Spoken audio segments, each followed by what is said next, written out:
learned there. I came and did. For 2 months, nothing happened. And this was, I think that course was in October. And I got a bit discouraged because every day I would go and look at the hive and there was nothing. Every day I would go and look at the hive and there was nothing. And wow and behold, on Christmas Day, I went. My children had come, and I went to look at the hive. I was surprised because you know every day you just go and you look and there's nothing and go away. You are no longer cautious. So on that day, I just as usual, and then bees came out of the hive, and I was surprised. So I said to myself, this is my Christmas gift from God on that day. I then realized that from the course, etc., you must have passion in whatever you do. And I've developed a passion for bees. I'm running generally at the moment, and then bees also changed my perception of God. They are so organized. They are more organized than ourselves. So I have more respect and more understanding of God through bees. There's various things that we'll do. We will discuss them as we go along, and you will realize why they changed my faith so much. I was already a Christian. I am a Roman Catholic. And in actual fact, I wanted to become a Catholic priest when I was young. Don't ask me what happened for me not to become a Catholic priest. But I went into a seminary for 5 years. So obviously I'm a Christian. But after dealing with bees, my whole perception of religion completely changed. I had more respect for God than I had before human beings. Right, anyway. Right now I've got a hive. The bees are going in. Maybe we should then start from, maybe how do they start? Bees, they live in a community. A very complex community controlled by the queen bee. But all the job, all the work in the hive is done by the worker bees. There's 3 types of bees in a hive. We have the queen bee, we have the worker bee, and we have the drones. I'm sure you know of the famous English saying that as lazy as a drone. For sure, drones do nothing. They just spend their time lazing around in the hive, waiting for a very good day, and the good day is the mating day. That's all they wait for their whole life. The worker bee is the most common bee that we see. In a hive, there's probably on average 90 to 120,000 bees in one hive. But there's only one queen and maybe 200, 300 drones. The worker bees do everything. They clean the hive. They keep the temperature in the hive constant. They feed the queen. They feed the brood. They build the combs. They collect the nectar and pollen and wax from everywhere and build the combs and put the honey in them. So they work so hard, and I think they are the most important of the bee family. They are female, but they are infertile. They don't lay eggs. Their job is just to work. And in autumn, they work themselves to death. A bee will just, they will not stop. As soon as the sun rises, they start their work until dusk. And it's up and down, up and down. And you know, I follow them sometimes. I have a flower here, and I realize that they love this flower. So in the morning when the sun comes out, they're all here, picking up. Obviously here they're taking nectar and pollen. And so until sunset. The queen bee, we will talk about how she then becomes a queen bee. Or maybe we should start there. What happens in a hive is the whole purpose of that, we have nicknamed it the intensive care, because there's no place as clean as that except as a hive, except the intensive care unit in a hospital. It's clean. It's when you open the beehive, this place is clean. There's nothing. It's clean. The temperature is kept constant by the bees, and any dirt is wiped out, is cleaned out. Any dead bees are cleaned out, and no bees from another hive will come into the same hive. Brood. And the brood is the process from egg, the usual process, insect process from egg, pupa, larva, and then the bee. The brood become bees. So if we have 100,000 bees, it means at the end of a season, we'll probably be having 120,000. And if they all stay in there, it means after the end of another season, we're going to have, the hive will be too full.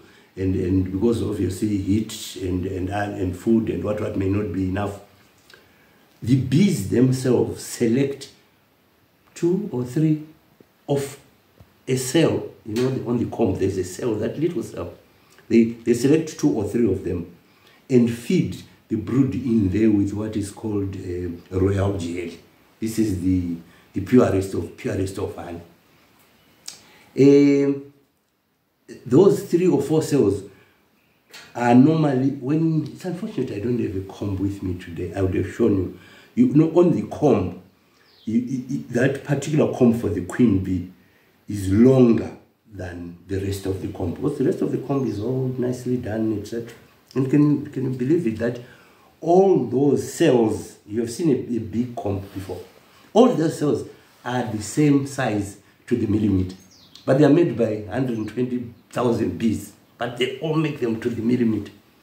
So that the particular cell will be longer, or those 3 cells will be longer than the usual cells. Why? Because they want to accommodate the abdomen of the queen bee. The queen bee has a long.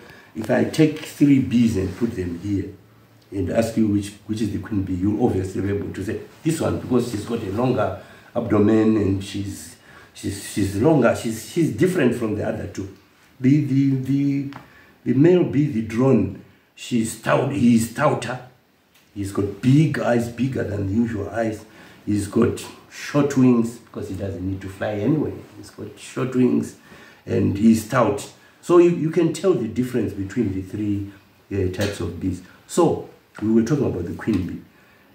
When the first queen to come out of that cell will then go and kill the other 2 queens, so that she remains with the mother queen. So here we are, we now have a new queen and we have an old queen. The 2 will discuss. At the moment, we don't know how they discuss. That we can't have 2 queens here. You must live with another lot of bees. So on a date, they decide they will, whoever is decided that they are leaving will live with a colony of bees. This is why we see bees, I'm sure you've seen them. You know, you see a swarm of bees just flying in a group, and we all wonder. I used to wonder, where are they going? What's the problem? What has happened? The simple reason is that they found a new place. They are going to stay in a new hive. Before they go, or before this new queen comes out with the other bees, the worker bees will go around the area and look for an accommodation. I now talk, when I talk about bees, I talk about them like people, because they struck me that much. They will look for new accommodation. For us beekeepers, we will normally prepare a small hive like the green one on top for them to go and settle in there. So these bees that go around looking for a new place, once they find a new place, even if they find a big one, they will then go back and report that we found a new place to stay, which is a new hive. And on a date set by themselves, they will leave the hive and swarm. The process is called swarming, and swarm to a new residence where they will then start building, etc., etc. We've talked about the process of how they move. The worker bee in the busiest of times will only last for 6 weeks. The lifespan is 6 weeks. Come out here and then fly away. Or when they are coming to land, they want to land here and then walk in. You can't, if you don't have this, they have a problem. They can't go in flying. So they must land here and walk in. When they are coming out, they must walk out and then fly away. And this is deliberately small so that no other invaders can go in apart from these. And this, what is recommended is to take wax and just pour your wax. You can pour it in now. Just in the middle of that, you are directing the bees on where to build. Once you have done it on this one, the rest they'll do on their own. They'll go and mark right on in the center, and they'll have it will have honey both sides, this side and this side. So once they've built there, you'll have honey this side and you'll have honey this side. When we are harvesting, we leave 3 centimeters of the comb here with honey, so that they can also survive. We don't remove everything. We leave 3 centimeters. I was talking about technology that has improved. What we can do now, what we are able to do now, instead of waiting for the swarming season in November, I mean August, September, to say good December when it's hot. What we do now is, when we are harvesting, the entrance is that side. We start looking at this hive from there. We count about 7 top bars, and then we start inspecting. We can harvest the bars that don't have brood. When we get to the brood, we can take, say 7 of our bars have brood. We can take half, which is 3, and put in an empty hive. And then take some of the bees from here and just then put them in the empty hive and close up. The bees will start settling in there.